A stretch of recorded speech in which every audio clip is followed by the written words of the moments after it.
పైగా ఇంతటి హేయమైన దాడి చేసి సిగ్గు లేకుండా దుర్భాషలాడి ఒక బీసీ మహిళను, నా చెల్లి హారికను పట్టుకొని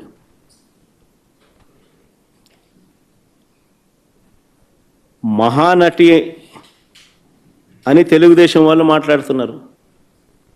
సిగ్గుండాలి కదా.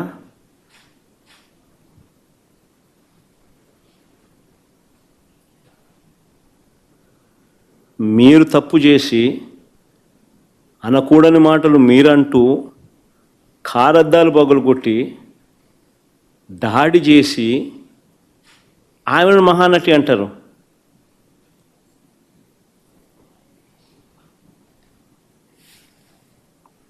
నిజంగా మహానటులు ఒకసారి అది కూడా చూడండి, ఒకసారి వీడియో క్లిప్పింగ్ కూడా ఒకసారి చూడండి, ఒకసారి మీకే అర్థమవుతుంది పోలీసుల పాత్ర కూడా.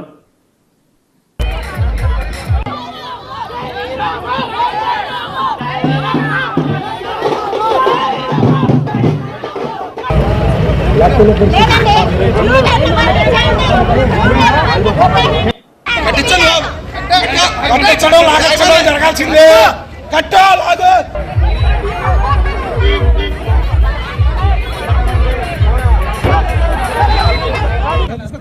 జిల్లా పరిషత్ చైర్మన్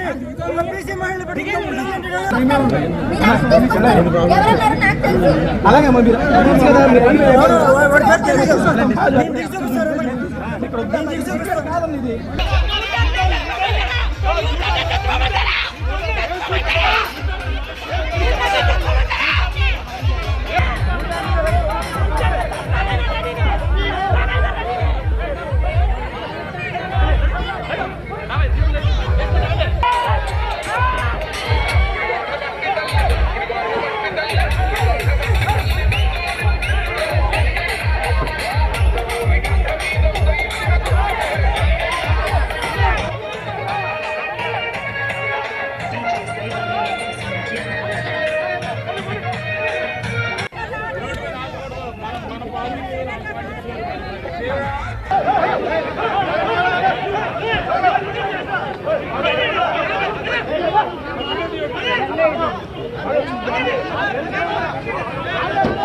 ఆశ్చర్యం నిజంగా.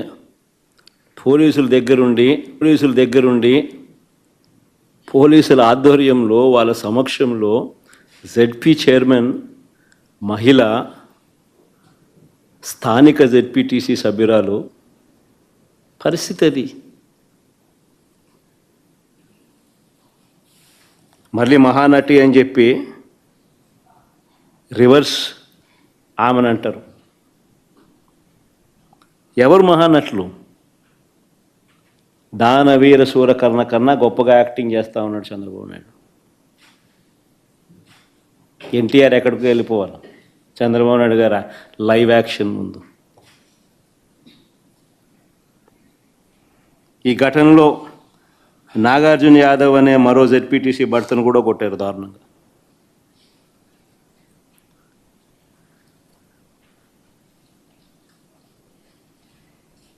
ఆశ్చర్యం ఏమిటంటే ఇంత దారుణంగా హారికను టీడీపీకి చెందిన సేడిస్టులు దాడి చేసినట్టుగా చాలా స్పష్టంగా వీడియోలు కనిపిస్తూ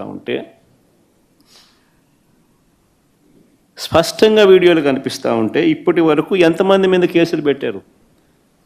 ఇప్పటి వరకు ఎంతమందిని అరెస్ట్ చేసినారు?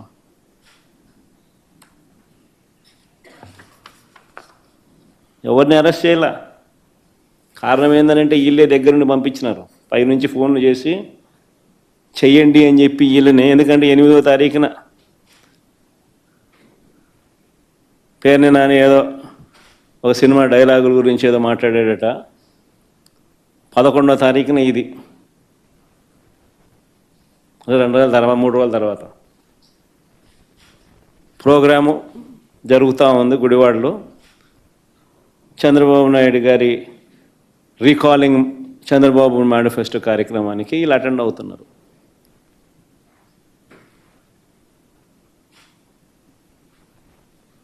పథకం బన్ని దారి గాసి పోకమునిపే దారిలో ఏం చేస్తూ ఉండరు.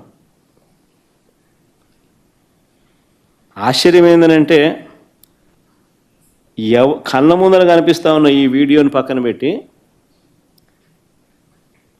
హారిక భర్త రాముపై తప్పుడు కేసు పెట్టినారు.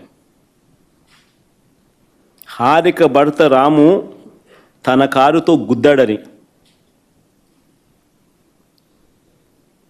మీరే ఇంతకుముందు వీడియోలు చూశారు. హారిక అండ్ రాము వెనక సీట్లో కనిపిస్తూ ఉన్నారు.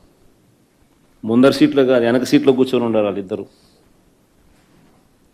హారిక జెడ్పీ చైర్మన్ అంటే గవర్నమెంట్ కార్, అది డ్రైవర్ గవర్నమెంట్ డ్రైవరు, గవర్నమెంట్ ఉద్యోగి, గవర్నమెంట్ కారు తోలుతూ ఉన్నారు. గవర్నమెంట్ కారులో గవర్నమెంట్ ఉద్యోగి తోలుతూ ఉన్న కారులో వీళ్ళు వెనకాల సీట్లో కూర్చొని ఉంటారు. రాము గుద్దాడు అని చెప్పి కేసు, రాము మీద తప్పుడు కేసు.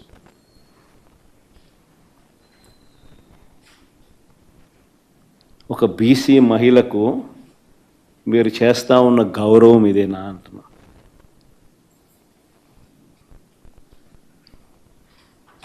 మళ్ళీ వీళ్ళు బీసీల గురించి మాట్లాడతారు. సిగ్గుండాలి, ఎడన పోయి దుంకి సావాలి వీళ్ళంతా పోయి.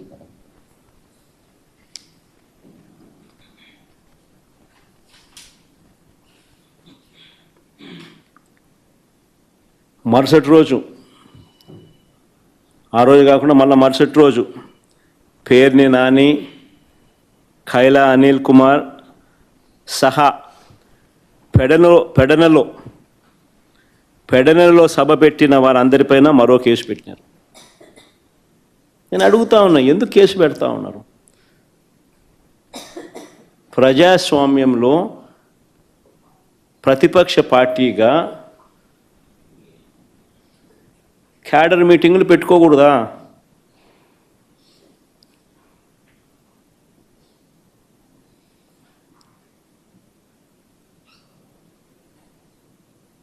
చంద్రబాబు నాయుడు గారు చేసిన మోసాలను ఆ క్యాడర్ మీటింగ్లో ప్రస్తావిస్తూ బాబు ష్యూరిటీ మోసం గ్యారంటీ, రీకాలింగ్ చంద్రబాబుస్ మేనిఫెస్టో అని చెప్పి క్యూఆర్ కోడ్ రిలీజ్ చేయకూడదా?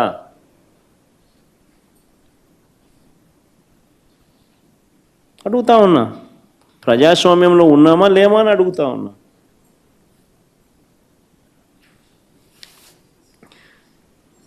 దాడుల నుంచి పోలీసులు రక్షించడం పక్కన పెడితే, పోలీసుల సమక్షంలోనే దాడులు జరుగుతూ ఉన్నది కంటికి కనిపిస్తూ ఉంటే, ఇది సరిపోదు అన్నట్టుగా